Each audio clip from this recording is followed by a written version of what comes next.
আচৰিত খাইছোঁ, সঁচা কৈছোঁ, আপোনালোকক স্পষ্ট কথা কৈছোঁ, আচৰিত খাইছোঁ। আপোনালোকেও আচৰিত হ'ব। অতদিনে আমি ক'ত আছিলোঁ, অতদিনে আমি গম পোৱা নাছিলোঁ। আচৰিত খাইছোঁ। আপোনালোকক মই A to Z ক'ম।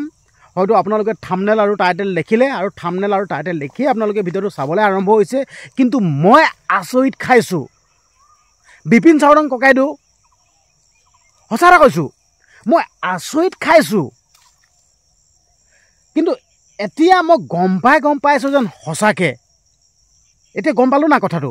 আৰু আপোনালোকক ক'ম এতিয়া, আপোনালোকেও আচৰিত হ'ব, আপোনালোকৰ চকু কপালত উঠিব, ভাবিবলৈ বাধ্য হ'ব। এইটোৱে ক'লোঁ, চকু কপালত উঠিব, ভাবিবলৈ বাধ্য হ'ব। মই ভিডিঅ'টো বনাই আছোঁ পথাৰৰ পৰা, আপোনালোকক দেখাইছোঁ দেই। এইখন পথাৰ হয়। আচলতে মই এই পথাৰত আহি মুক্ত মনেৰে ভিডিঅ'সমূহ বনাওঁ, আপোনালোকক একপাক ঘূৰি দেখাই দিছোঁ। কিন্তু ভাবিবলৈ বাধ্য হৈছোঁ, কৈ দিছোঁ আপোনালোকক, মন দি শুনিব, ভিডিঅ'টো স্কিপ নকৰিব, আপোনালোকে গম পাওক। আচলতে ৰহে দৈ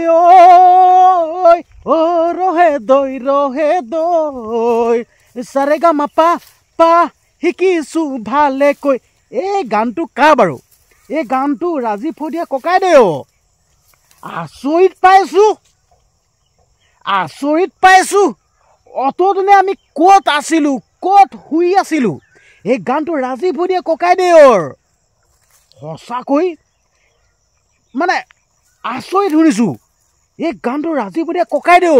খালি সুৰটো অলপমান বেলেগ, বিপিন চাউদাং ককাইদেউ অলপ বেলেগ ধৰণে গাইছে, ৰাজীৱ শইকীয়া ককাইদেউ বেলেগ ধৰণে গাইছে।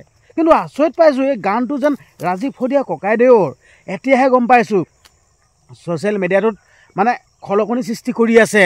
সঁচা কৈছোঁ, ছ'চিয়েল মিডিয়াত মানে এই কথাটো আলোচনা হৈ আছে যেন ৰাজীৱ শইকীয়া ককাইদেউৰ গান। ঠিক আছে, ৰাজীৱ শইকীয়াই ইমান খাতৰা গান গাই থৈ দিছে, কিন্তু হ'লেও ৰাজীৱ শইকীয়া ককাইদেউৰ মানুহজন কিয় প্ৰচাৰ নহ'ল? সঁচা কৈছোঁ, ৰাজীৱ শইকীয়া ককাইদেউৱে আগতে সেই গীতটো গাই থৈছে। ছেকেণ্ড টাইম বিপিন চাউদাং ককাইদেউৱে গাইছে, কিন্তু বিপিন চাউদাং ককাইদেউ গোৱাৰ পিছত পূৰা হিট। ৰাজীৱ শইকীয়াই গোৱাৰ পাছত কিন্তু সেইটো কোনে গমেই নাপালে যেন এই গীতটি ৰাজীৱ শইকীয়া ককাইদেউ আছিল বুলি। চিন্তা কৰকচোন, কথাটো আপোনালোকে চিন্তা কৰক। আচলতে মই মানে হতবাক হৈছোঁ, মই গম পাই কিন্তু হতবাক হৈছোঁ। মই ভাবিবলৈ বাধ্য হৈছোঁ, কিয় ৰাজীৱ শইকীয়া ককাইদেউ সেই গীতটি কিয় মানুহে গম নাপালে। আৰু কেতিয়াও ৰাজীৱ শইকীয়া ককাইদেৱে কেতিয়াও অভিযোগেই নকৰিলে যেন এই গীতটি মোৰ।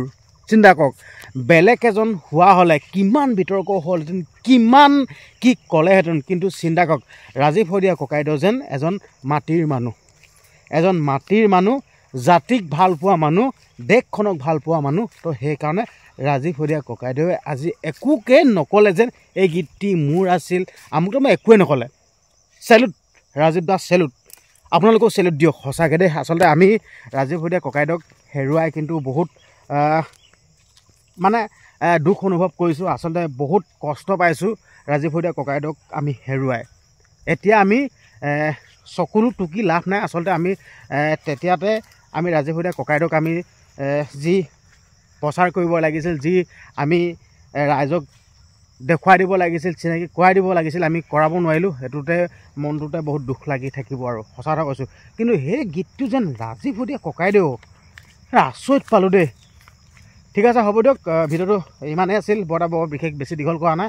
ভিডিঅ'টো ইমানেই আছিল। আপোনালোক কৈ দিলোঁ সেই গীতটি বোলে ৰাজীৱ শইকীয়া ককাইদেউ হয়। আচলতে মই নিউজত পাইছোঁ আৰু নিউজত পোৱা কথাটো কৈছোঁ আপোনালোকক। কিমান সত্য কিমান অসত্য কিন্তু নাজানো দেই। ইয়াৰ মানে সেই দুইজনৰ মাজত এজনে মুখখন খুলিলেহে গম পোৱা যাব যেন। এতিয়াও স্পষ্টীকৰণটো কোনো দিয়া নাই ন। এতিয়া ৰাজীৱ শইকীয়া ককাইদেউটো এই পৃথিৱীৰ পৰা চিৰবিদায় ল'লে, আৰু বিপিন চাউদাং ককাইদেউটো কোৱা নাই। কিন্তু দুইজনেহে জানিব আৰু দেই। কিন্তু মই ক'ব বিচৰা নাই, আৰু মই মোৰ মনোভাৱটো কৈছোঁ। ৰাজীৱ শইকীয়া ককাইদেউ বা বিপিন চাউদাং ককাইদেউ যেন কাৰ হয় কোৱা নাই, আৰু নিউজত পোৱা কথা কাৰণে মই আপোনালোকৰ আগত ভিডিঅ'টো বনাই কৰিলোঁ। ঠিক আছে, হ'ব দিয়ক। ভিডিঅ'টো ইমানেই আছিল।